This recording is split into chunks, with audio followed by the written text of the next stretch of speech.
તારા હાટું 50 છોકરી જોઈએ અને બધી છોકરી તને રિજેક્ટ કર્યો હોય કેમ કે તું તોતળો હો ને એટલે. અને આજે 51મી છોકરી જોવા જાય હી ત્યાં કાંઈ બોલતો નહીં અને બોલ ને તો અંગ્રેજીમાં બોલજે યસ નો ગુડ બરોબર બરોબર.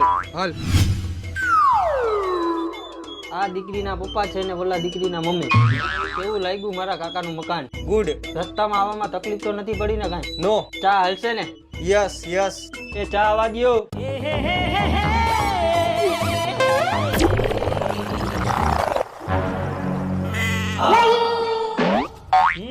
શું ચા વધારે જોઈએ? કાંઈક બોલ તો ખબર પડે. ટામાં ટીલી દે ટીલી ટેમ પીવો. ઈ તીલી નથી ચાની ભૂતી તે. મારી દીકરી તોતલી, એની માય તોતલી, હુંય તોતલો, જોવા એ છોકરો તોતલો. જેવું જોતું તો એવું મળી ગયું. તો ફટાટિયા ફોડાવે ફટાટિયા. બધાય હરખા ભેગા થયા હે તો કાંઈ વાંધો નહીં. તલો તંતુ ના ચાંદલા.